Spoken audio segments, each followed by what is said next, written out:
Hello बच्चों, कैसे हो आप सभी। आज हम पढ़ने वाले हैं बायोलॉजी का chapter first, life process of class 10। तो बच्चों, सबसे पहले हमें जानना चाहिए कि जो ये सिलेबस है हमारा सीबीएसई का, तो उसमें बायोलॉजी का वेटेज कितना है। सो टोटली बायोलॉजी का 30 नंबर का वेटेज है आउट ऑफ 80। तो बच्चों, फिजिक्स का 25, केमिस्ट्री का 25 एंड बायो का हमारा है 30। तो बायो का सबसे ज्यादा वेटेज है, तो सबसे पहले हमें बायो को बहुत अच्छे से पढ़ना पड़ेगा। तो सबसे पहले बायोलॉजी पढ़ने से पहले मैं आपको बताना चाहता हूं कि बायोलॉजी है क्या। बायोलॉजी को हम कह सकते हैं biology is the branch of science, क्योंकि जो साइंस है वो अपने अंदर 3 ब्रांच रखती है, फिजिक्स, केमिस्ट्री एंड बायो। और बायो जो है सबसे ज्यादा टफ समझी जाती है पूरे साइंस में। तो सबसे पहले बायोलॉजी है क्या, तो हम कह सकते हैं biology is the study in which we will study about the living organisms. और ये बायोलॉजी जो है, बायोलॉजी साइंस में सबसे ज्यादा थ्योरेटिकल इसलिए है क्योंकि हमारे धरती पे अब वैरायटी ऑफ स्पीसीज ऑर्गेनिजम्स की रहती हैं, और इसीलिए हमारे बहुत सारे biologist different kinds of organisms की स्टडी कर रहे हैं। जैसे कि जब आप क्लास 11th में आएंगे तो उसमें आप देखेंगे कि जूलॉजी, जिसमें ऑर्गेनिजम्स के बारे में पढ़ाया जाता है, वो उसको जूलॉजी कहा जाता है। और जिसमें पौधों के बारे में पढ़ाया जाए उसको बोटैनी कहा जाता है। तो चलिए, ये सब बेसिक इंफॉर्मेशन के बाद आप लोग तो मुझे जानते ही हैं, क्योंकि हम आपने अगर हमारी पिछली वाली वीडियो देखी हो तो उसमें हमने अपना इंट्रोडक्शन कर दिया है। तो चलिए, बस एक बार आपके लिए मैं बता दे रहा हूं, I am Monu Mishra and I am going to teach you biology. तो फर्स्ट ऑफ ऑल, आज जो हम चैप्टर पढ़ने वाले हैं वो है लाइफ प्रोसेस, जो कि चैप्टर नंबर 5 है बायो का। तो चलिए, सबसे पहले हम लाइफ प्रोसेस समझते हैं कि लाइफ प्रोसेस है क्या। तो चलिए देखिए, लाइफ प्रोसेस इससे आप क्या समझते हैं। सबसे पहले लाइफ मतलब जिंदगी और प्रोसेस मतलब प्रक्रिया। समझ लीजिए, ये देखिए जिंदगी और ये हो गया प्रक्रिया। अगर हिंदी वाले बच्चों को आप देखें तो हिंदी में ही समझते हैं, क्योंकि हिंदी में इसका अर्थ समझना और आसान हो जाता है। तो सबसे पहले देखिए जिंदगी की प्रक्रिया। तो लाइफ प्रोसेस वो होता है the basic and essential activities which is performed by a living organism to sustain and maintain their life. तो इसलिए देखिए बच्चों, मैं आपके सामने डेफिनेशन लिख दे रहा हूं कि लाइफ प्रोसेस है क्या। तो the basic and essential activities performed by an organism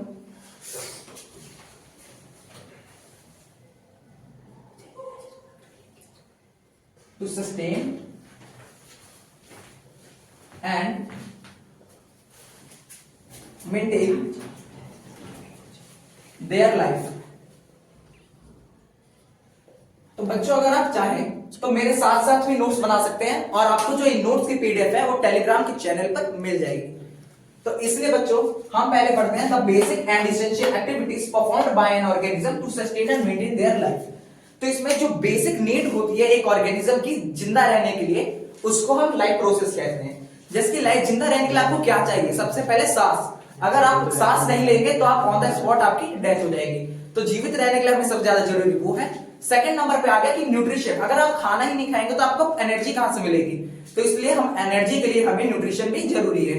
और देखिए, जैसे कि हम खाना खा रहे हैं तो हमारी बॉडी की हर सेल तक पहुंचे, इसको हम कहते हैं, इस प्रोसेस को ट्रांसपोर्टेशन। और देखिए, जैसे कि हम खाते हैं तो अनडाइजेस्टेड एंड अनएब्सॉर्ब्ड जो फूड होता है वो एक्सक्रीशन के द्वारा निकालते हैं। तो ये 4 जो है सबसे मेन लाइफ प्रोसेस के हिस्से हैं। तो अब हम लिख सकते हैं कि जैसे life process are divided into 4 parts. अब 4 पार्ट्स में देखिए हम क्या क्या करते हैं। 4 पार्ट्स में सबसे नंबर 1 आता है न्यूट्रिशन। सेकंड आता है ट्रांसपोर्टेशन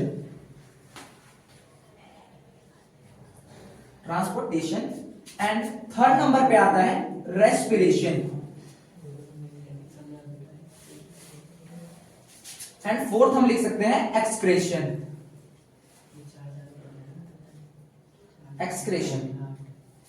तो चलिए बच्चों, आप ये समझ ही गए होंगे कि लाइफ प्रोसेस है क्या और लाइफ प्रोसेस के कितने टाइप्स हैं। और एक बार हम लोग देख लें तो लाइफ प्रोसेस में 4 टाइप्स, जिसमें nutrition first, transportation, respiration and excretion शामिल। तो बच्चों आपने पढ़ लिया कि लाइफ प्रोसेस के 4 टाइप्स हैं, न्यूट्रिशन, ट्रांसपोर्टेशन, रेस्पिरेशन, एक्सक्रीशन। तो अब सबसे पहले हम एक चीज जानते हैं, जैसे कि लाइफ प्रोसेस में तो ये 4 हो गए। अब इसके बाद हम जानेंगे कि मेटाबॉलिज्म क्या होता है। मेटाबॉलिज्म मतलब all the chemical reaction that occur in our body, मतलब जितनी केमिकल रिएक्शन हमारे बॉडी में होती है, जो हम खाना खाते हैं, जब हम रनिंग करते हैं, वो सारी जो रिएक्शंस हो रही है उसको कहा जाता है मेटाबॉलिज्म रिएक्शंस। तो मेटाबॉलिज्म रिएक्शंस को भी हम डिवाइड करेंगे in the different parts.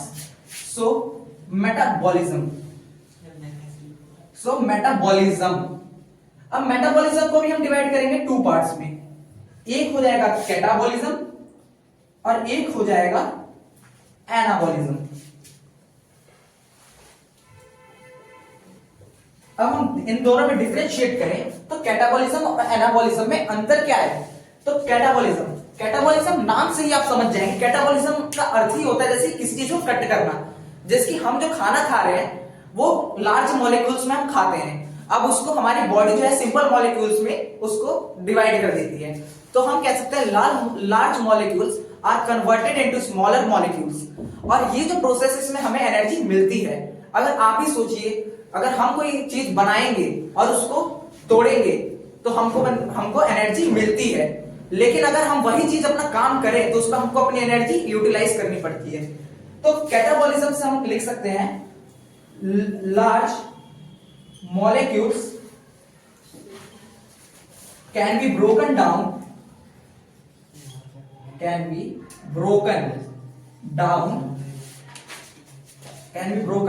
into small molecules। और अब एनाबॉलिज्म में क्या होता है कि हमारी जो बॉडी होती है वो स्मॉल मॉलिक्यूल से एक लार्ज मॉलिक्यूल्स को फॉर्म करती है। तो इसमें हम लिख सकते हैं लार्ज मॉलिक्यूल्स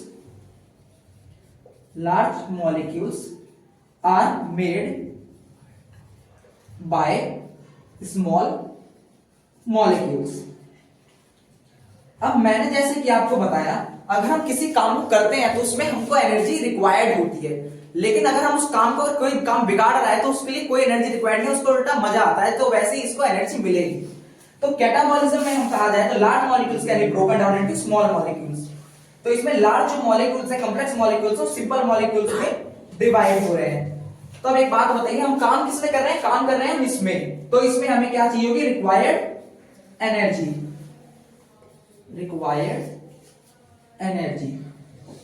और इसमें हमारा क्या हो रहा है? इसमें हमारा हो रहा है रिलीज हो रही है एनर्जी।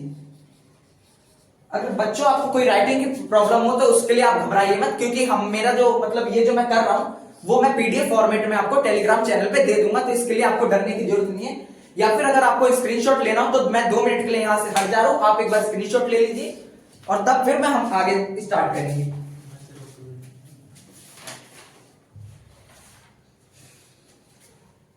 तो चलिए, आपने इतने देर में स्क्रीनशॉट तो ले ही लिया होगा, तो अब हम आगे बढ़ते हैं।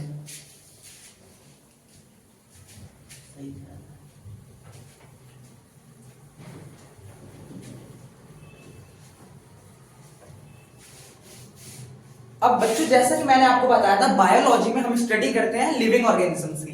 तो अब एक क्वेश्चन भी बहुत बार पूछा जा सकता है कि हम लिविंग ऑर्गेनिज्म को पहचाने कैसे कि वो जो ऑर्गेनिज्म है वो लिविंग है।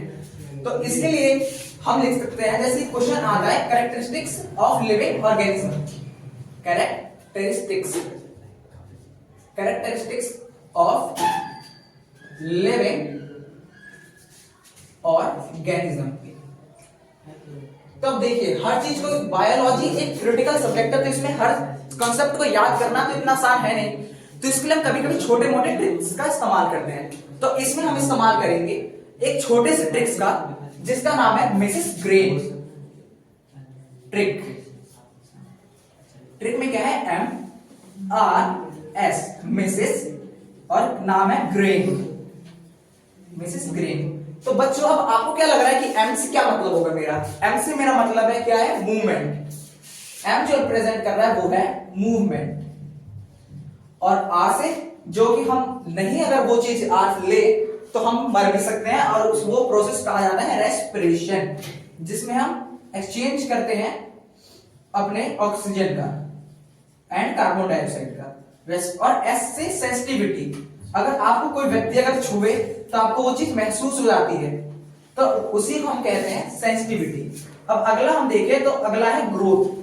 जो लिविंग ऑर्गेनिज्म है उनमें ग्रोथ होता है, भले आप प्लांट्स को देखें एनिमल्स को। कोई बच्चा अगर पैदा होकर इतना सा है, पौधा अगर हमने अभी लगाया इतना सा है, तो बड़े after some time he will grow. So ये शो करता है ग्रोथ को। एंड आर से रिप्रोडक्शन, अब कोई व्यक्ति है वो अपने जैसे यंग वंश को जन्म देता है, उस प्रोसेस को कहते हैं रिप्रोडक्शन। और उसके बाद हम पढ़ेंगे एक्सक्रीशन। एक्सक्रीशन वो होता है बच्चों, जैसे हम जो खाना खाते हैं और वो खाना उसमें से मैक्सिमम तो हमारे बॉडी में लग जाता है, लेकिन जो खाना वेस्ट होता है, मतलब जिसको हमारी बॉडी की रिक्वायरमेंट नहीं है, वो उस बॉडी को through the process of excretion excrete out कर देती है थ्रू आउट आवर बॉडी। तो नेक्स्ट देखा जाए बच्चों, तो एन से न्यूट्रिशन हो गया। तो बच्चों ये याद करने का एक मेरी तरफ से फॉर्मूला था, और बाकी याद करना है आपका काम। तो जल्दी से आपको अगर एक बार देखना हो तो आप देख लीजिए, राइटिंग समझ नहीं आए तो उसके लिए भी कोई दिक्कत नहीं है, क्योंकि पीडीएफ फॉर्मेट में मैं आपको भेज ही दूंगा। तो चलिए, आपको स्क्रीनशॉट लेना है तो एक बार आप स्क्रीनशॉट ले लीजिए, आफ्टर सम टाइम मैं इसका रब कर दूंगा।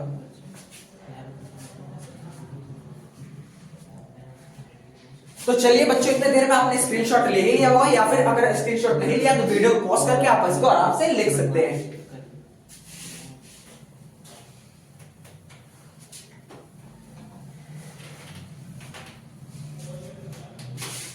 तो बच्चों, अभी तक हमने पढ़ा था कि लाइफ प्रोसेस के 4 स्टेप्स होते हैं मेन।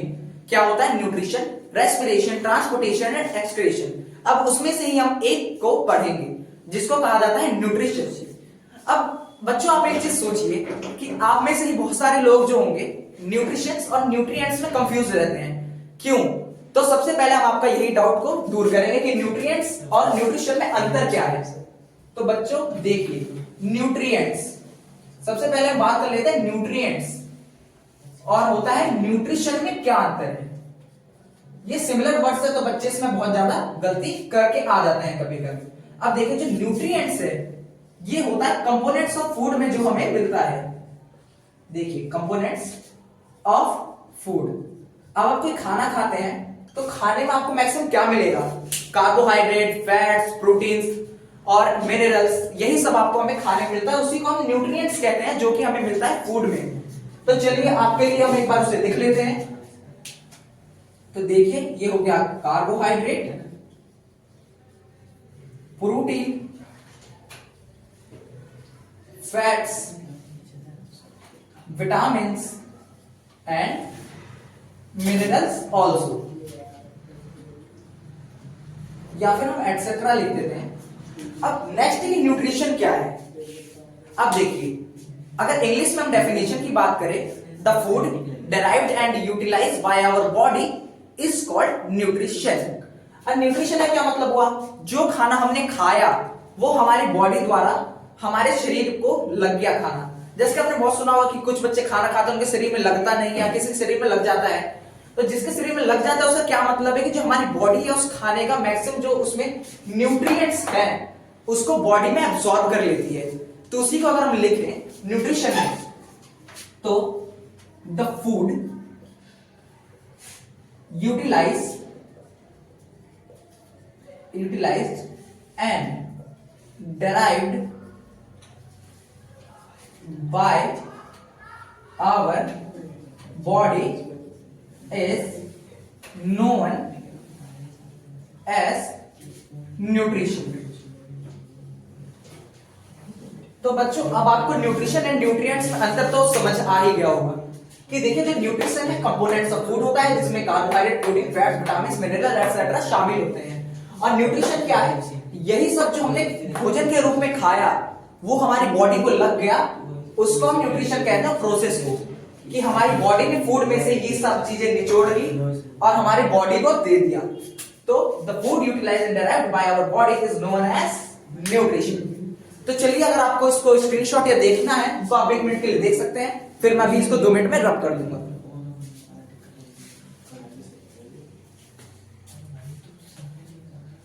तो चलिए अब हम जाते हैं, बढ़ते हैं नेक्स्ट टॉपिक की ओर।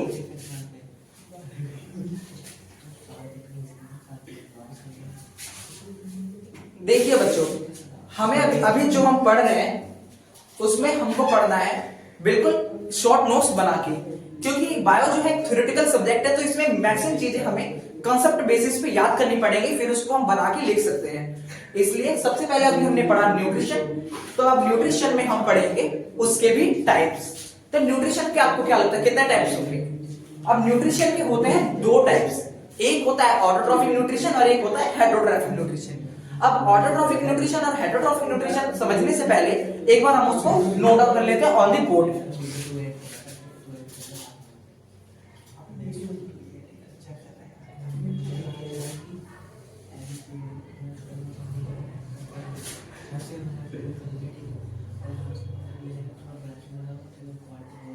तो बच्चों ये है हमारा ऑटोट्रॉफिक न्यूट्रिशन,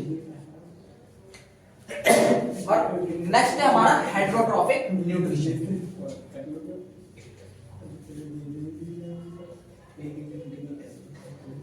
तो ये रहा बच्चों हमारा हेटरोट्रॉफिक न्यूट्रिशन। बायोलॉजी बच्चों हर चीज किसी ना किसी से रिलेट हम कर सकते हैं। तो देखिए जैसे कि लाइफ प्रोसेस का ये पार्ट है न्यूट्रिशन, न्यूट्रिशन का पार्ट है ऑटोट्रॉफिक और हेटरोट्रॉफिक। तो आपको क्या लगता है सिर्फ इतना ही तो नहीं होगा, अब ऑटोट्रॉफिक के भी हम बहुत पार्ट पढ़ेंगे और उसमें हेटरोट्रॉफिक के भी हम बहुत कुछ पार्ट्स पढ़ेंगे। तो अब हम हेटरोट्रॉफिक के पार्ट्स पढ़ते हैं क्या? दो। अब हम हेटरोट्रॉफिक के पार्ट्स पढ़ते हैं कितने? 1 2 3। पहले हम इनके टाइप्स समझ लेते हैं, फिर इसको हम वन बाय वन डिस्कस करेंगे इन द वीडियो। तो सबसे पहले ऑटोट्रॉफिक न्यूट्रिशन। ऑटोट्रॉफिक न्यूट्रिशन में पहला टाइप जो होता है वो है photosynthetic autotrophic nutrition. Autotrophic nutrition and second है केमोसिंथेटिक ऑटोट्रॉफिक न्यूट्रिशन।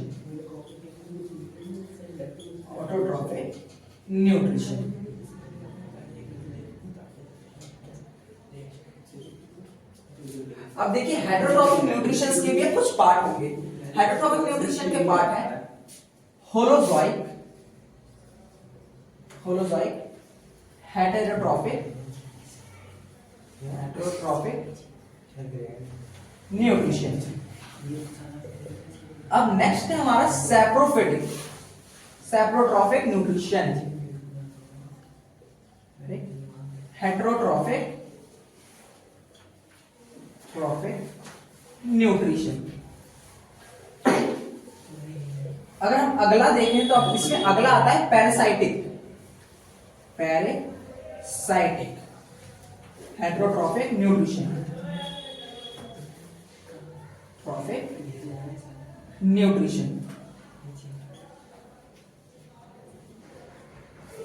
तो बच्चों देखिए बायोलॉजी जो एक ऐसा सब्जेक्ट है ना कि जो उसका कंसेप्ट के जो कीवर्ड्स हैं वही पूरा कंसेप्ट एक्सप्लेन कर देते हैं। जैसे आप देखिए न्यूट्रिशन में सबसे पहले हमने ऑटोट्रॉफिक में लेते हैं। ऑटोट्रॉफिक न्यूट्रिशन में हमने जो बात की फोटोट्रॉफिक न्यूट्रिशन की, तो अब फोटोट्रॉफिक में फोटो का मतलब तो बायोलॉजी में अगर आप कभी पढ़ेंगे और उसमें फोटो वर्ड आया किसी भी वर्ड में, तो उससे आप ये समझ जाएगा कि जो फोटो वर्ड है वो रिप्रेजेंट कर रहा है लाइट को।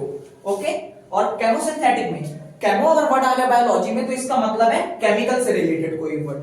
और होलोजोइक तो हम मतलब है आराम समझ सकते हैं। होलो मतलब क्या?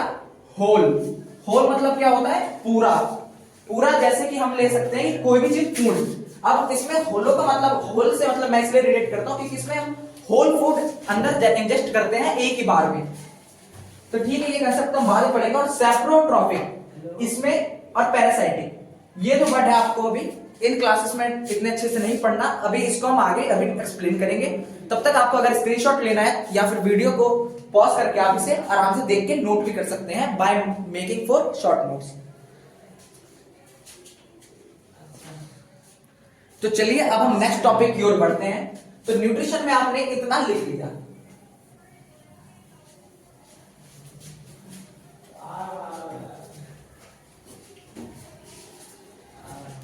अब देखिए एक सिंपल थिंग, अभी जो हमने पढ़ा न्यूट्रिशन के पार्ट्स हैं ऑटोट्रॉफिक और हेटेरोट्रॉफिक। अब इन दोनों में डिफरेंस बहुत बार पूछा जा चुका है पेपर में तो इसलिए हमको इसके डिफरेंसेस अच्छे से नोट करने हैं। तो चलिए अब हम इनके डिफरेंसेस करते हैं।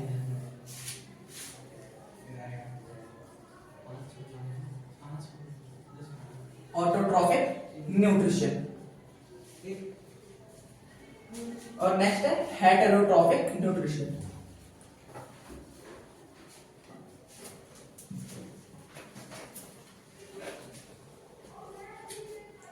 अब देखिए इसमें भी जो वर्ड्स है वो हर चीज यहाँ पे एक्सप्लेन कर रहा है। ऑटो का मतलब क्या होता है? सेल्फ। और हेटेरोट्रॉफिक मतलब, हेटेरो मतलब होता है डिपेंडेंट। क्या? डिपेंडेंट।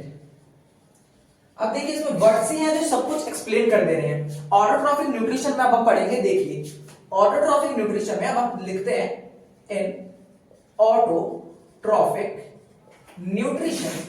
अगर आपको मेरी राइटिंग क्लियर नहीं है तो मैं उसके साथ साथ बोल भी रहा हूं, तो आप मेरे बोलने के साथ साथ भी कॉपी में राइट डाउन कर सकते हैं। In autotrophic nutrition organisms prepare their own food। मतलब इसमें जो होता है, इसमें जो एनिमल्स है या ऑर्गेनिजम्स हैं वो खुद खाना बनाते हैं अपना। अब खुद खाना बनाते हैं इससे क्या मतलब है? जैसे कि हम जो खाना खाते हैं वो हमें कहां से मिलता है? प्लांट से। अब प्लांट्स को खाना कहां मिलेगा? अब प्लांट्स जो खाना बनाते हैं वो बनाते हैं ऑर्गेनिक सब्सटेंसेस से या फिर सिंपल सब्सटेंसेस से जो कि एनवायरनमेंट में प्रेजेंट है। तो इन ऑटोट्रॉफिक न्यूट्रिशन, और प्लांट्स जो अपना खाना खुद बनाते हैं और किसी पे डिपेंडेंट नहीं है, ठीक है। तो इसमें in autotrophic nutrition organism prepare their own food, अपना खाना एक खुद बनाते हैं। अब हेटेरोट्रॉफिक में देखा जाए, हेटेरोट्रॉफिक में देखिए अब हम लिखे दो in heterotrophic nutrition, in heterotrophic nutrition organisms do not prepare their own food, do not prepare their own food। तो इसमें आप समझ के होंगे कि ऑटोट्रॉफिक जो न्यूट्रिशन है उसमें अंदर जो ऑर्गेनिजम्स आते हैं वो अपना खाना खुद से बनाते हैं by the simple substances uses in the environment. और हेटेरोट्रॉफिक न्यूट्रिशन में क्या है? हेटेरोट्रॉफिक न्यूट्रिशन में ऑर्गेनिज्म से डिपेंड करते हैं दूसरे पे, क्योंकि आपने तो समझ ही लिया है कि हेटेरो का मतलब ही होता है डिपेंडेंट, जो कि दूसरों पे डिपेंडेंट है। तो इसमें हम क्या कर सकते हैं कि इसमें ये जो है दूसरे पे डिपेंडेंट रहता है, तो इसमें हम लिख सकते हैं कि ऑर्गेनिज्म अपना खाना खुद नहीं बनाते हैं। तो चलिए इसके साथ अब हम आते हैं नेक्स्ट पॉइंट पे। तो देखिए ये हो गया हमारा फर्स्ट पॉइंट। अब हम सेकेंड पॉइंट लिखते हैं। अब देखिए इसमें है ये ऑटोट्रॉफिक न्यूट्रिशन पे, चलिए बार बार ये लिखने की जरूरत नहीं है। Organisms are producer in the food chain, producer in the food chain. और इसमें आ जाएगा organisms are consumer in the food chain, in the food chain. अब इसका मतलब आप समझिए। अब ये समझने के लिए पहले हमें कंसेप्ट समझना पड़ेगा। एक चैप्टर है, अब उसमें फूड चेन का डिस्क्राइब किया हुआ है। वो इस चैप्टर का पार्ट नहीं है, लेकिन तभी मैं आपको थोड़ा बहुत समझा दे रहा हूं कि इसमें जो है ये हम जो बात कर रहे हैं किसकी? फूड चेन की। फूड चेन में बहुत सारे लेवल्स होते हैं। पहला है प्रोड्यूसर लेवल। प्रोड्यूसर का मतलब आप समझ ही गए हो कि जो है प्रोडक्शन कर रहा है, जो खाना बना रहा है। खाना कौन बना रहा है? ऑटोट्रॉफिक न्यूट्रिशन वाले, ठीक है। और इसमें हेटेरोट्रॉफिक न्यूट्रिशन ये डिपेंडेंट है। एक आप बात बताइए, जो खाना हम खेती करके जो फार्मर उगाते हैं फिर उसको दुकानों में भेजते हैं, अब वो खाना उगा रहे हैं तो वो हमारे लिए एक तरह से प्रोड्यूसर हो गए। हम खाना दुकान से खरीदे खा रहे हैं, इसका क्या मतलब है कि हम है कंज्यूमर। कंज्यूमर वो होता है, कंज्यूमर का मतलब ये आप समझिए हिंदी में, कंज्यूमर मतलब होता है उपभोक्ता, मतलब जो सामने वाले का चीजें ग्रहण करता है पैसे देके। लेकिन ये है ये अपना खाना खुद बना रहा है, अपना खाना खुद उत्पन्न कर रहा है। प्रोडक्शन का प्रोड्यूसर मतलब होता है उत्पादन करने वाला। तो इसी से आप समझ जाइए कि ये जो है प्रोड्यूसर है इन द फूड चेन और ये कंज्यूमर है in the food chain. Okay, so हम नेक्स्ट पॉइंट की बात करते हैं। तो हम नेक्स्ट पॉइंट की बात कर रहे हैं, जैसे ऑटोट्रॉफिक में, जैसे कि पहले हम रिवाइज एक बार थोड़ा कर लेते हैं कि ऑटोट्रॉफिक न्यूट्रिशन में organism prepare their own food, अपना खाना खुद बनाते हैं। अब ऑर्गेनिज्म जब प्रोड्यूसर है इन दी फूड चेन में, and in heterotrophic nutrition organism do not prepare their own food, organism are consumer in the food chain। अब थर्ड पॉइंट है, अब देखिए ये खाना बना रहे हैं लेकिन किससे बना रहे हैं, अब मेन चीज तो ये है, तो हम लिस्ट में लिखते हैं। अब देखिए organisms prepare their food by simple substances from around their environment,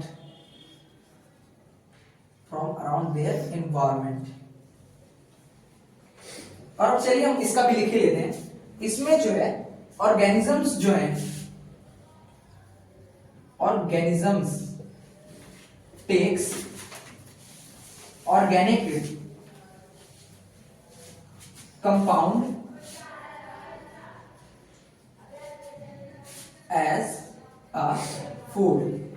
मतलब ये जो पॉइंट है ये हमें एक खास तरह से स्पेसिफाई करता है कि इसमें ऑर्गेनिज्म जो है सिंपल सब्सटेंसेस द्वारा, सिंपल सब्सटेंसेस मतलब वो जिसके लिए हमें कभी पे नहीं करना पड़ता है, जैसे कि प्लांट्स अब खाना कैसे बनाते हैं, वो खाना बनाते हैं सनलाइट की हेल्प से, सॉइल की हेल्प से, वाटर की हेल्प से, ठीक है, और क्लोरोफिल की हेल्प से, जो कि प्लांट्स में होता है पहले से। लेकिन इसमें क्या है, ऑर्गेनिजम्स टेक्स ऑर्गेनिक कंपाउंड। अब ऑर्गेनिक वर्ड आया है इसमें, अब ये चीज जरूरी है कि हम वर्ड बाय वर्ड हर चीज क्लियर करें। सो ऑर्गेनिक कंपाउंड रिप्रेजेंट करता है, देखिए अब ऑर्गेनिक और इनऑर्गेनिक में अंतर क्या होता है। ऑर्गेनिक और इनऑर्गेनिक में हम अंतर समझते हैं कि जो ऑर्गेनिक है वो लिविंग ऑर्गेनिजम्स द्वारा बनाया जाता है, और इनऑर्गेनिक जो है नॉन लिविंग ऑर्गेनिजम्स द्वारा बनाया जाता है। अब जो ऑर्गेनिक कंपाउंड है उसमें कोवैलेंट बॉन्ड होते हैं, और जो इनऑर्गेनिक है उसमें आयनिक बॉन्ड होते हैं। तो अब हम ज्यादा केमिस्ट्री की ओर ना जाते हुए हम बायोलॉजी में ही रहते हैं, और आपको खाली ये समझना है ऑर्गेनिक वर्ड जो है मतलब मैं बता रहा है कि इसमें लिविंग ऑर्गेनिजम्स की बात की गई है, तो ठीक है, तो हम इतना समझते हैं। अब एग्जांपल्स भी जरूरी है। अब देखिए आप कुछ करें ना करें, भले इनमें से दो पॉइंट भी लिख के आए, लेकिन अगर इसमें एग्जांपल्स आपने नहीं लिखे तो ये करने का कोई फायदा नहीं है, क्योंकि अगर हमें उदाहरण नहीं पता कि हम ये वर्ड, ये ऑटोट्रॉफिक न्यूट्रिशन कौन कर रहा है, हेटरोट्रॉफिक कौन कर रहा है, तो ये पढ़ने का कोई फायदा नहीं। तो चलिए एग्जांपल्स भी हम इसके साथ साथ नोट डाउन कर लेते हैं। इसमें आ जाता है प्लांट्स एंड सम एल्गी और एटसेट्रा। अब हम हेटरोट्रॉफिक न्यूट्रिशन में देखें, हेटरोट्रॉफिक न्यूट्रिशन में आते हैं एनिमल्स एंड सम प्लांट्स। तो बच्चों आपको डिफरेंसेस तो समझ आ ही गए होंगे between the autotrophic nutrition and heterotrophic nutrition. अगर आपको स्क्रीनशॉट लेना है या फिर अगर लेक्चर पॉज करके अगर आप देखना चाहते हो तो आप आराम से देख सकते हैं। मैं 2 मिनट के लिए या 1-2 मिनट के लिए साइड हो जा रहा हूं, ओके।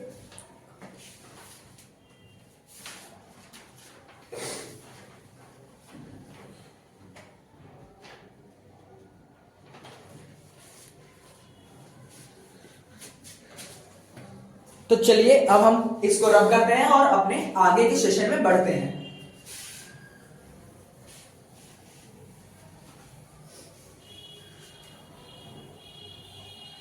तो देखिए आप साथ के साथ जब हम ये पढ़ रहे हैं तो उसको बोलते भी जाइए जो वर्ड्स आपको डिफरेंट लगे, और कुछ कुछ कीवर्ड्स मैं बता रहा हूं उसको आप ध्यान रखते जाइए।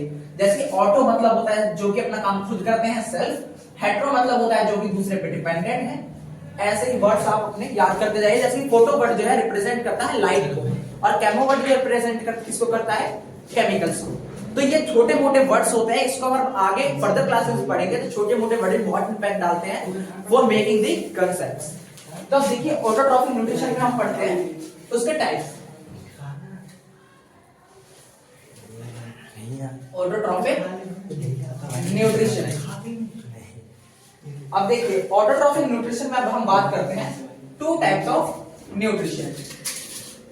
अब ऑटोट्रॉफिक में हम बात करेंगे 2 टाइप्स ऑफ न्यूट्रिशन की। एक है फोटोसिंथेटिक, फोटोसिंथेटिक, और एक क्या है, केमोसिंथेटिक।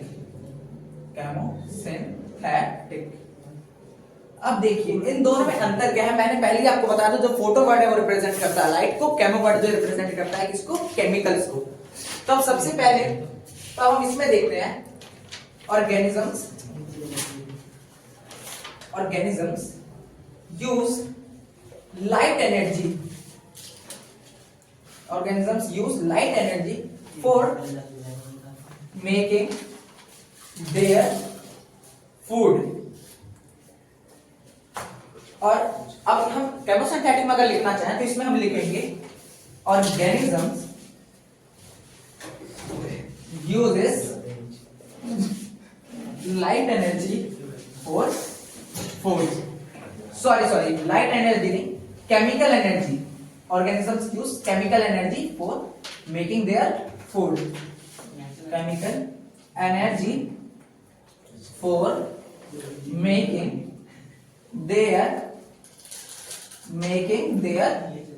food। तो हम इतना समझ गए कि ऑटोट्रॉफिक न्यूट्रिशन जो है डिवाइडेड है टू टाइप्स ऑफ न्यूट्रिशन है, फोटोसिंथेटिक एंड केमोसिंथेटिक। और फोटोसिंथेटिक में ऑर्गेनिज्म यूज करता है लाइट एनर्जी को for making their food, and chemosynthetic में यूज करते हैं केमिकल एनर्जी को फॉर मेकिंग देयर फूड। तो अब हम अगर इसमें एग्जांपल्स अगर इसकी बात करें, इसके एग्जांपल और एग्जांपल्स, इसमें एक एग्जांपल आ रहा था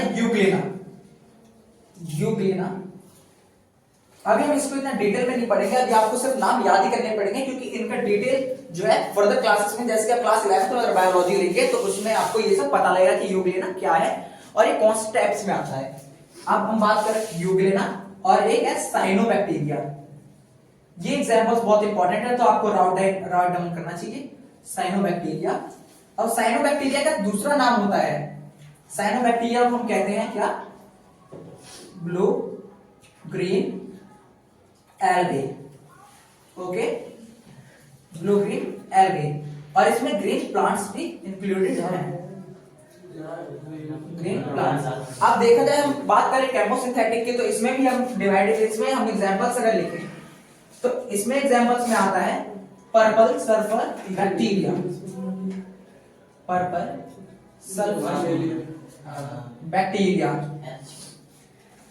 तो चलिए आप एक बार इसको स्क्रीनशॉट या फिर राउंड अप कर लीजिए, वीडियो को पॉज करके, मैं थोड़ा साइड हो जा रहा हूं।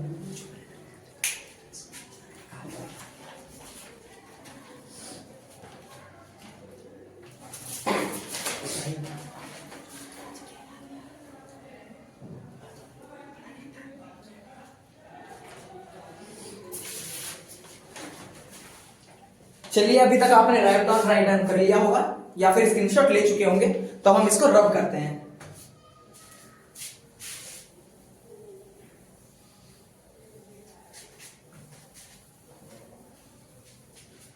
तो चलिए अब हम बढ़ते हैं नेक्स्ट टॉपिक पे, वो है हेटरोट्रॉफिक न्यूट्रिशन। अभी हमने पढ़ा कि जो हेटरोट्रॉफिक न्यूट्रिशन है वो 3 पार्ट्स में डिवाइडेड है, हेटरोट्रॉफिक न्यूट्रिशन। अब देखिए ये 3 पार्ट्स में है, एक है होलोजोइक, सैप्रोफिटिक, सैप्रोट्रॉफिक एंड नेक्स्ट है पैरासाइटिक। अब इसको हम 1 बाय 1 करके पढ़ेंगे। तो अभी मैंने बता दिया आपको कि हेटरोट्रॉफिक न्यूट्रिशन के होते हैं 3 types, holozoic, saprophytic and parasitic. तो चलिए थोड़ा हम समझे होलोजोइक के बारे में। होलोजोइक क्या है, तो आप होलोजोइक लिख के नीचे आप लिख सकते हैं कि जो होलोजोइक होता है इसमें organisms feed food, organisms feed whole food internally. Okay, और इसमें हम अगला पॉइंट देखें तो अब इसमें है organisms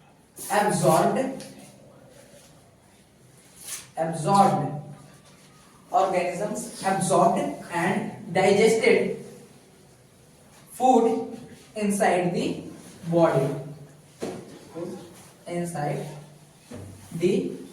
body, और अगर हम इसमें एग्जांपल्स देखें, इसमें हमारे बहुत सारे एग्जांपल्स आ जाते हैं, हार्बीवोरस, कार्निवोरस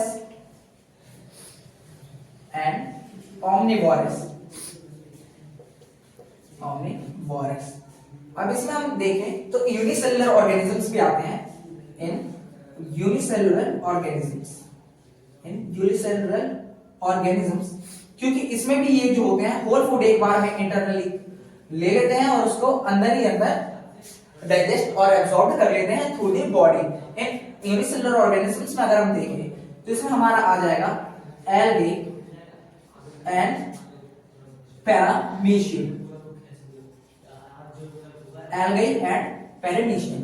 अब देखते हैं नेक्स्ट है सैप्रोट्रॉफिक। अब देखिए सैप्रोट्रॉफिक, अब इसमें अगर देखें तो organisms feed on dead and decaying matter. इसमें है कि जो ऑर्गेनिजम्स हैं वो फीड करते हैं डेड और डिकेइंग मैटर, एक्सटर्नली। तो देखिए होलोजाइक मोड ऑफ न्यूट्रिशन में हमने पढ़ा था कि ऑर्गेनिजम्स है एक बार में पूरा फूड इंजेस्ट कर लेते हैं, उसके बाद अंदर ही अंदर वो डाइजेस्ट और एब्सॉर्ब कर लेते हैं थ्रू दी बॉडी। अब इसमें आ गया हार्बीवोरस, कार्निवोरस, ओमनिवोरस। अब देखिए अब ये सब आपने छोटी क्लासेस में पढ़ रखा होगा, लेकिन तब भी आपको एक बार बता दे रहा हूं। हार्बीवोरस वो एनिमल्स होते हैं जो कि प्लांट्स पे निर्भर रहते हैं फॉर देयर फूड, जैसे कि गॉट हो गई, काऊ हो गई, वो सब आते हैं हार्बीवोरस। और कार्निवोरस जो कि मांस खाते हैं सिर्फ और सिर्फ, उसके अलावा वो कुछ नहीं खाते। तो कार्निवोरस में आ जाएगा लायन, डॉग आ गया।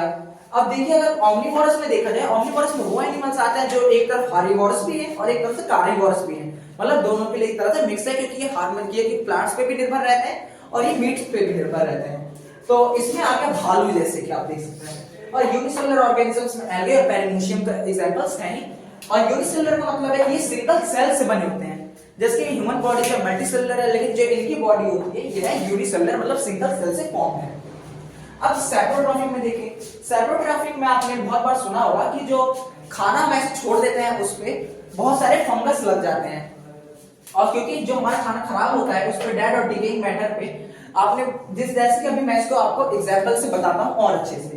अब इसमें अगर हम देखे जाए तो ऑर्गेनिजम्स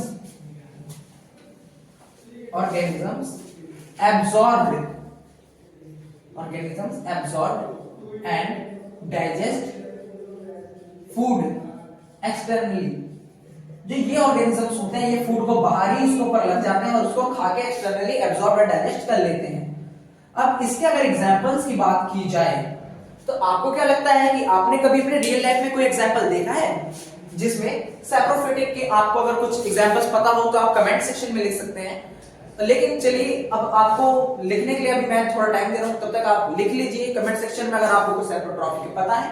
नहीं पता तो चलिए रियल लाइफ एग्जांपल से हम करते हैं कनेक्ट। जैसे कि आपने ब्रेड तो आप सबने खाई होगी। ब्रेड जब हम खाते हैं तो उसमें हम देखते हैं कि ब्रेड अगर आप आधी खा के कहीं इधर उधर, आपके घर में बच्चे हो वो आधा खा के फेंक दिए होंगे इधर उधर, और आपके घर में बहुत दिनों से पड़ा हो, तो उसके ऊपर जैसे कि आप जैसे बना ही लेते हैं। देखिए ये समझ लीजिए ब्रेड है, ब्रेड स्लाइस है। अगर ये एक्सपायर हो गई है या फिर बहुत दिनों से रखी हुई है तो इसके ऊपर ग्रीन कलर के फंगाई लग जाते हैं, ग्रीन कलर के फंगाई, इसको कहा जाता है ब्रेड मोल्ड। तो देखिए अब इसमें अगर मैं बात करूं तो इसके एग्जांपल्स हो गया क्या, ब्रेड मोल्ड और मशरूम भी आप सबने खाया होगा, ये भी रियल लाइफ एग्जांपल है। अगर चाहे तो आप इसको घर पे प्रैक्टिकल कर सकते हैं। आप ब्रेड का पैकेट लाइए और उसको ओपन एयर में कुछ दिनों तक छोड़ दीजिए, उसके ऊपर आप खुद देखेंगे कि उसके ऊपर ग्रीन कलर की फंगाई जो होगी पूरी तरह से लग चुकी होगी। अब मशरूम हो गया, ईस्ट भी हो गया है, एटसेट्रा। आपको इतने एग्जांपल जानने जरूरी हैं।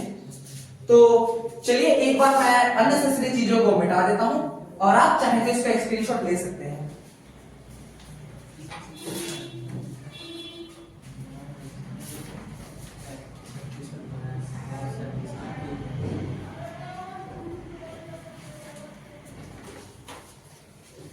तो चलिए अगर आपने इनका स्क्रीनशॉट ले लिया है या फिर आपने नोट डाउन कर लिया है with the lecture, then we will start from parasitic mode of nutrition से। तो चलिए अब हमारा बचा है क्या, पैरासाइटिक हेटरोट्रॉफिक न्यूट्रिशन। तो अब पैरासाइटिक हेटरोट्रॉफिक न्यूट्रिशन में अब हम चालू करने वाले हैं। तो अब इसमें हम लिखते हैं पैरासाइटिक। पैरासाइटिक, तो पैरासाइटिक में क्या है, organisms feed their food on host, मतलब organ which is living body, मतलब इसमें हम कह सकते हैं कि पैरासाइटिक ऑर्गेनिजम्स वो ऑर्गेनिज्म है जो फूड अपना लेते हैं किसी भी होस्ट से, जो कि होता है लिविंग। हम कह सकते हैं organism feed their food by the animal body और द प्लांट बॉडी। ओके, तो उसके बाद हम नेक्स्ट पार्ट इसका लिखेंगे। तो ये जो ऑर्गेनिजम्स होते हैं, organisms digest and absorbed food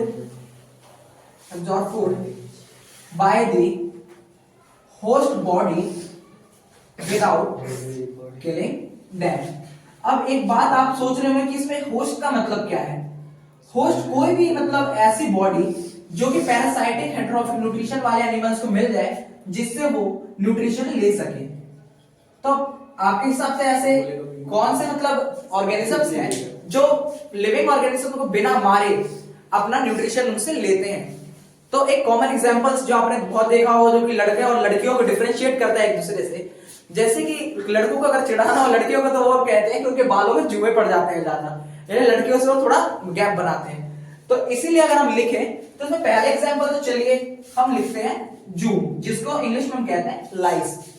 आपने टेप वॉर्म सुना होगा, या फिर आप खेतों में कभी जाएंगे तो आपको टेप वॉर्म एक लंबा सा केचुआ, एक तरह से देखा जाए तो वो केचुआ होता है, वो होता है। और आपने देखा हो कुत्तों के कानों में, जो मतलब पेट ओनर्स है उन्होंने बहुत बार देखा होगा, जो कुत्ते होते हैं उनके कानों में लीच, यानी इसको हिंदी का तो मतलब मेरे को नहीं पता, लेकिन उनके कानों में लीच जो होते हैं रेंगने लगते हैं। अब इसका एक और एग्जांपल है एस्कैरिस, लीच, टेपवर्म, लाइस, एस्कैरिस, ये जो है इंपॉर्टेंट एग्जांपल्स है पैरासाइटिक के। लेकिन ये देखिए आपने एक से देखा होगा, ये जो है सिर्फ एनिमल्स के लिए है। अब आपने सोच रहा होगा कि मैंने प्लांट्स बॉडी के लिए बेबी ये पैरासाइटिक होते हैं तो मैंने प्लांट्स का एग्जांपल नहीं लिखा। तो प्लांट्स का एक कॉमन एग्जांपल है कस्क्यूटा, यानी अमरबेल। अमरबेल एक ऐसा पौधा होता है, अगर आप उसको किसी के पौधे के ऊपर फेंक दें तो उस पौधे का पूरा न्यूट्रिशन चूस लेता है और उसको बिल्कुल सुखा देता है उस पेड़ को। मतलब यानी अगर आपको किसी पेड़ को बर्बाद करना हो, उसे हटा देना हो, उसकी जगह से सुखा देना हो, तो आप बस उसके ऊपर अमरबेल फेंक दीजिए, वो पूरा न्यूट्रिशन जो है चूस लेता है उस पेड़ का। तो इसमें हम लिखेंगे इन प्लांट्स, एग्जाम्पल हो जाएगा हमारा क्या, कस्क्यूटा। इसका बहुत कॉमन नेम है जो कि जाना जाता है अमरबेल नाम से। तो ये भी बहुत ज्यादा इंपॉर्टेंट है, तो इसको भी आपको नोट डाउन करना है। तो चलिए आप नोट डाउन कर लीजिए तब तक।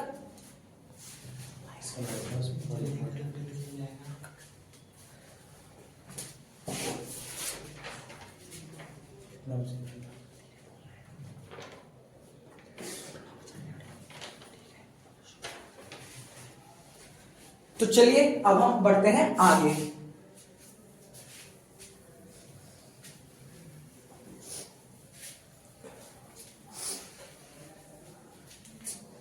अब आगे हम पढ़ते हैं न्यूट्रिशन इन प्लांट्स। अब हम न्यूट्रिशन बात करेंगे कि जो प्लांट्स है वो न्यूट्रिशन कैसे लेता है। अब आपने बहुत जानते होंगे कि जो प्लांट्स अपना खाना खुद बनाते हैं और वो प्रोसेस जो करते हैं अपना खाना बनाने के लिए, उसको क्या कहा जाता है, फोटोसिंथेसिस। तो अब इसी के साथ हम चालू करते हैं फोटोसिंथेसिस। ओके, तो चालू करते हैं फोटोसिंथेसिस। तो आपके हिसाब से फोटोसिंथेसिस होता क्या है? अगर आपको पता है कि फोटोसिंथेसिस क्या है तो कमेंट सेक्शन में जल्दी से लिख दीजिए। और चलिए फिर उसी के साथ मैं आगे आपको बताता हूं फोटोसिंथेसिस है क्या। अगर मैं इंग्लिश में अगर डेफिनेशन की बात करूं सिर्फ, जो कि लोग रटते हैं सिर्फ बायो के लिए, तो photosynthesis is the process in which plants make their food by the using of raw materials like CO2, water, sunlight and chlorophyll. तो इसका मतलब है कि जो प्लांट्स है अपना खाना खुद से बनाते हैं। खुद से बनाते हैं क्या करके?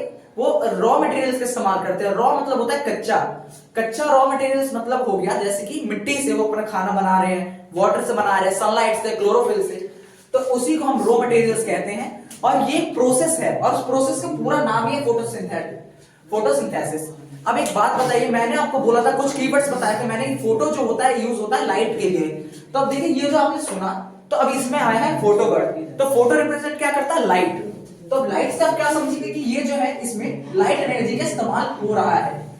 इस प्रोसेस में क्या हो रहा है? लाइट एनर्जी का इस्तेमाल। तो देखिए, तो अगर हम इसका डेफिनेशन लिखें, the process in which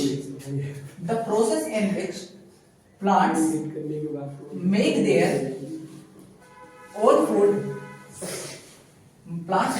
own food by using raw materials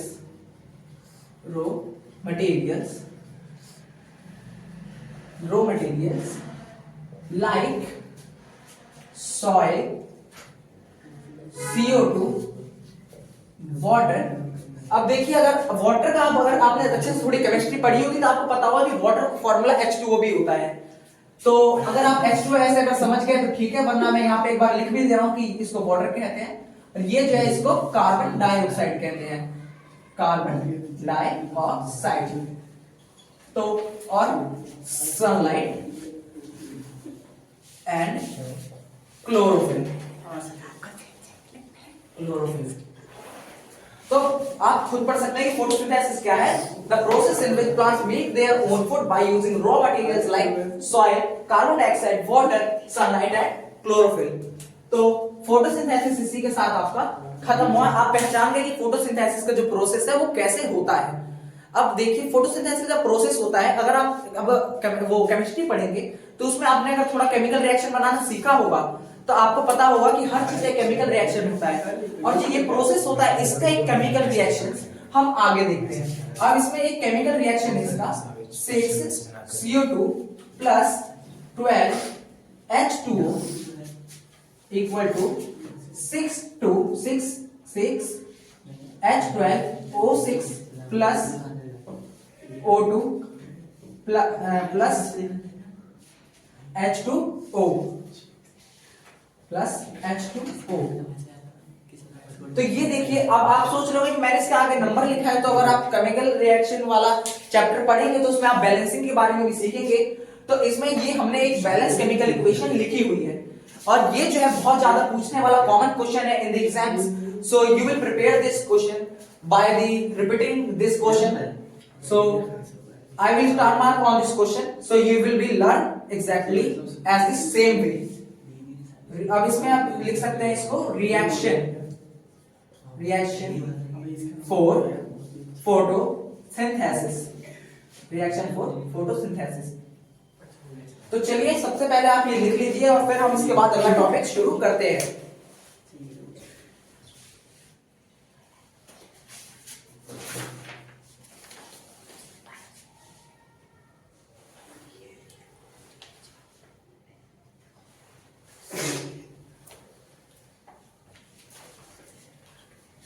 तो चलिए, अब हम नेक्स्ट आगे बढ़ते हैं इसी के साथ।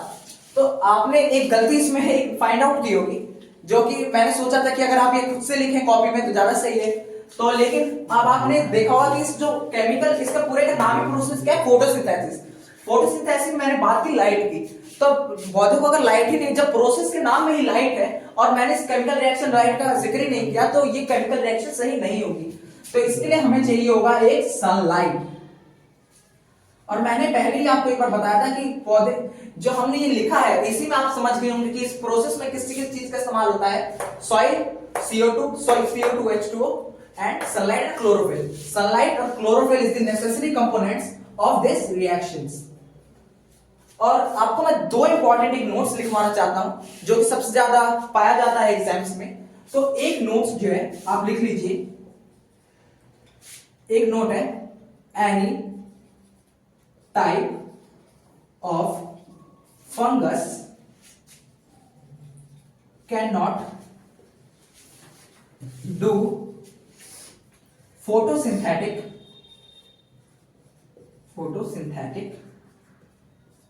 ऑटोट्रॉफिक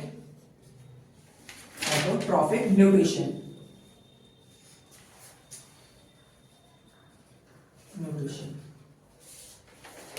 तो चलिए, जब हम अपने इसका रिएक्शन भी पढ़ लिया, फोटोसिंथेसिस क्या है वो भी जान लिया, और उसके बाद ये इंपॉर्टेंट पॉइंट आप नोट कर लीजिए कि कोई भी तरह का अगर फंगस है, कोई भी, जैसे ब्रेड मोल्ड में मैंने आपको बताया कि फंगी लग जाती है, वैसे ही अगर हम बहुत सारे फंगस के बारे में अगर जाने, जो कि आप फर्दर क्लासेस में जानेंगे भी, तो वो जो है फोटोसिंथेटिक ऑटोट्रॉफिक न्यूट्रिशन कभी नहीं करते।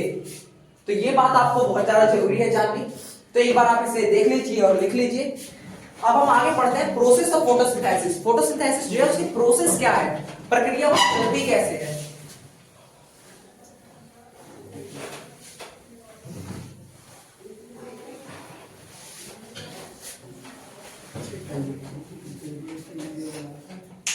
अब देखिए, अब हम लिखेंगे प्रोसेसेस ऑफ, अब हम लिखते हैं क्या, processes for photosynthesis, process of photosynthesis.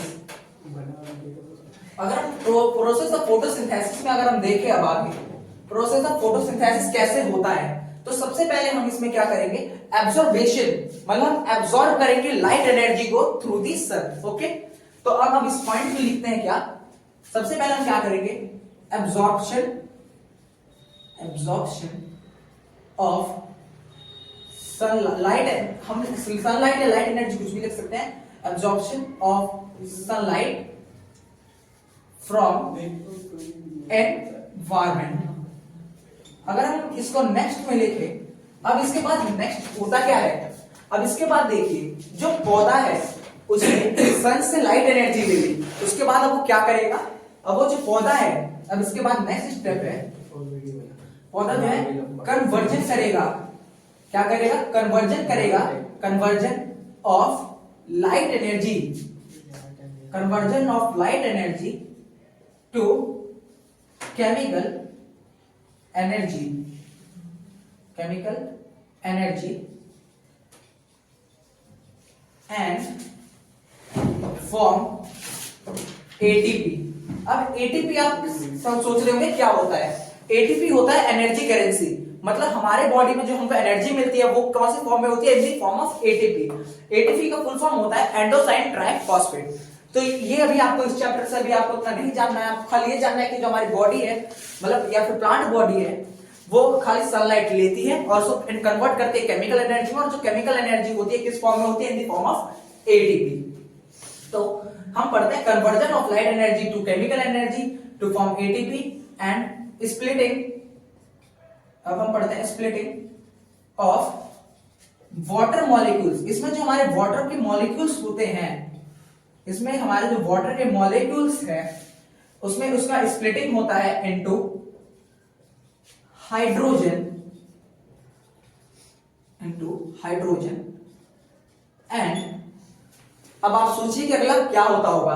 एक बार आप सोच लीजिए कि हम कर रहे हैं कन्वर्जन ऑफ लाइट एनर्जी। आपने उसमें देखा है कि हमने फोटोसिंथेसिस का जो रिएक्शन लिखी थी उसमें आपने देखा होगा कि जो वाटर मॉलिक्यूल्स है किसमें कन्वर्ट हो जाते हैं, हाइड्रोजन एंड ऑक्सीजन के एटम्स में। तो हमने हाइड्रोजन तो लिख दिया एंड ऑक्सीजन, जो कि हम लोग लेते हैं फ्रॉम दी प्लांट। तो ये स्टेप भी हो गया। अब अगला स्टेप क्या है, अब अगला स्टेप है कि जो कार्बन डाइऑक्साइड जो हमने शुरुआत में जो प्लांट्स लेते हैं उसका रिडक्शन करते हैं किसमें, कार्बोहाइड्रेट में। कार्बोहाइड्रेट क्या है, जो हमने C6H12O6 फॉर्मूला लिखा था वो ग्लूकोज, उसको कार्बोहाइड्रेट की फॉर्म में हमारी बॉडी जो है यूज करती है। तो हम इसमें लिखते हैं reduction of carbon dioxide to carbohydrate. अब ये जो प्रोसेस है ये बहुत इंपॉर्टेंट है बच्चों, ये आपको जानना बहुत जरूरी है कि जो प्लांट है सबसे पहले सनलाइट एनर्जी को लेती है फ्रॉम द एनवायरनमेंट, उसके बाद जो कन्वर्जन होता है लाइट एनर्जी का इनटू केमिकल एनर्जी, और ये एटीपी की फॉर्म में एनर्जी बनाती है, और जो वाटर मॉलिक्यूल से स्प्लिट हो जाते हैं किसमें, हाइड्रोजन एंड ऑक्सीजन के एटम्स में।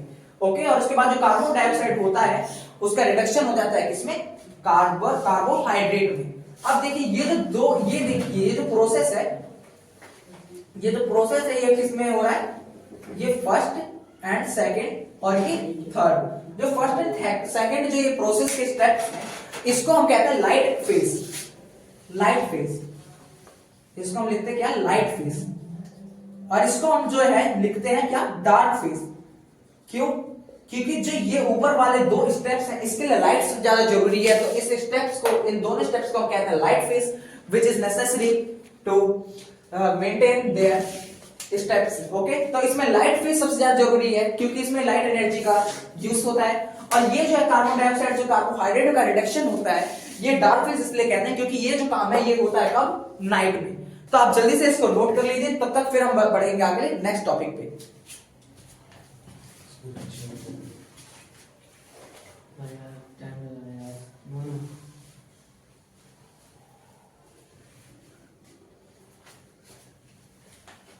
तो चलिए अब हम नेक्स्ट टॉपिक पे आगे बढ़ते हैं।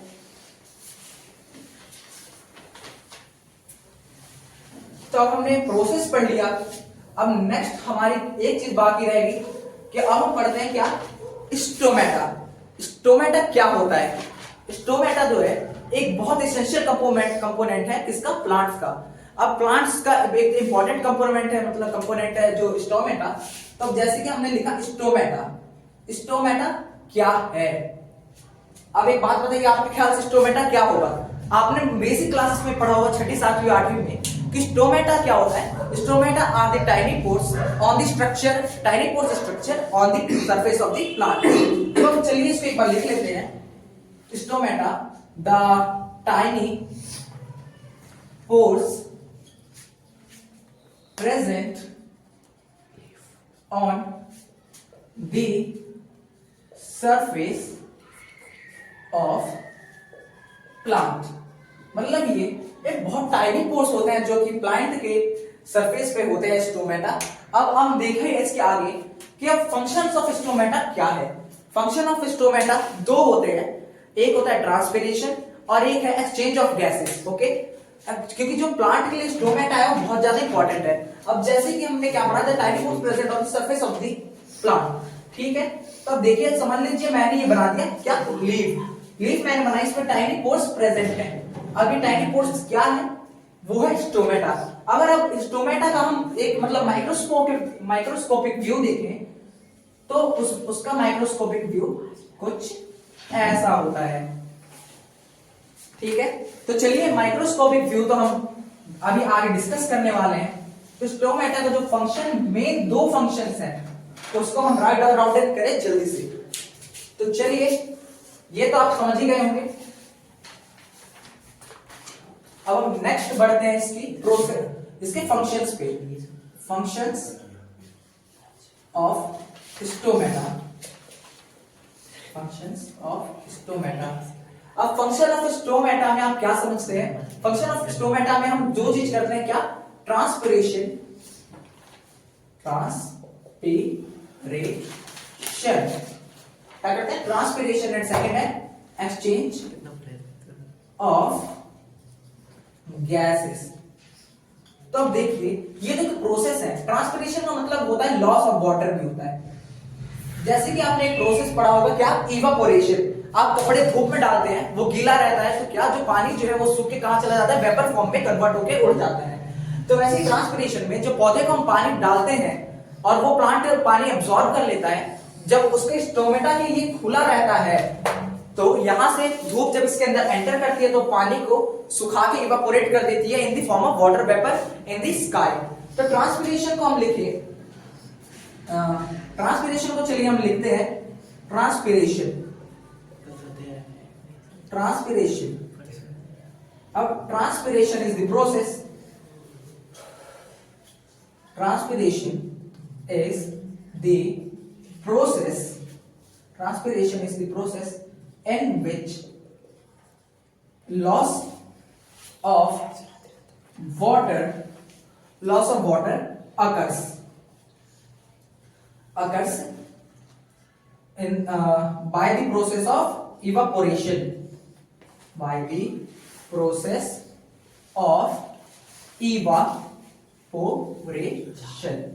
तो इसमें होता है लॉस ऑफ वाटर प्लांट्स का in the process of transpiration. तो ट्रांसपिरेशन में हो गया। अब हम आगे कर रहे हैं एक्सचेंज ऑफ गैसेस। जो एक्सचेंज ऑफ गैसेस होता है, एक्सचेंज ऑफ गैसेस जो प्लांट्स में होता है of carbon dioxide and oxygen. Oxygen जो है प्लांट्स हमें देता है और कार्बन डाइऑक्साइड हमसे लेता है। ये जो दो प्रोसेस है वो स्टोमेटा के बहुत ज्यादा बेसिक फंक्शंस हैं जिसको हमें याद रखना जरूरी है। तो इसी के साथ आप इसको लिख लीजिए। अब एक्सचेंज ऑफ गैसेस ये खुद एक डेफिनेशन है तो हम इसका और डेफिनेशन नहीं लिख सकते। So thank you. We will more read in the next session and lecture. And this is the lecture number 1. So I will write on it lecture 1. तो चलिए अब हम अगला टॉपिक चालू करेंगे अब नेक्स्ट लेक्चर में, जो कि लेक्चर नंबर 2, और वो मैं वेडनेसडे को फिर दोबारा पढ़ाऊंगा। तो हम चालू करेंगे बिल्कुल यहीं से। सो इसी के साथ थैंक यू और we will meet after some time. Okay, thank you.